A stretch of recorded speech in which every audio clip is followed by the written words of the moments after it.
आजगाव पंचक्रोशीतील लोह खनिज प्रकल्पासाठी सर्वेक्षणाला विरोध करण्याचा निर्णय आजगाव शाळेत झालेल्या बैठकीत घेण्यात आला। प्रसंगी मुंबई उच्च न्यायालय आणि हरित लवाद पुणे यांना दाद मागण्याचा निर्णय सर्वानुमते घेण्यात आला। राज्य सरकारच्या उद्योग मंत्रालयाने लोह खनिज प्रकल्पासाठी करार केला असल्याने उद्योग मंत्री उदय सामंत आणि मुख्यमंत्री एकनाथ शिंदे यांच्याकडे प्रश्न मांडला पाहिजे अशी प्रतिक्रिया यावेळी व्यक्त करण्यात आली।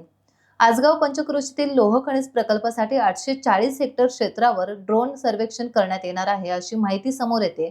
सावंतवाडी तालुक्यातील 4 तर वेंगुर्ले तालुक्यातील 5 गावातील सरपंच आणि नागरिकांची बैठक आजगाव शाळेत घेण्यात आली होती।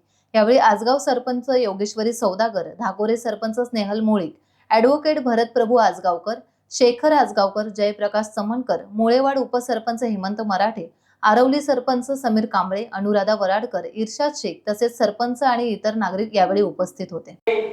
रोजगारासाठी आपला पोट भरण्यासाठी लोकांनी छोटे छोटे हॉटेल काढले असतील तर ती अनुदानित ठरवली जाते, तर ते सुद्धा याच्या मार्फत होईल। आणि ही इथे विकासाची योजना करून जो काही पैसा कमवण्याचा दाखवला गेलाय ते मोठ्या धनधान्याने आणून तुम्ही जर मागून जमीन देत नसाल तर शासन अशा पद्धतीने देत नाहीये।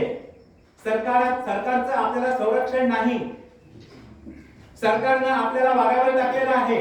त्या कायद्यामध्ये जबाबदारी कोणावर? मायनिंग कंपनीवर।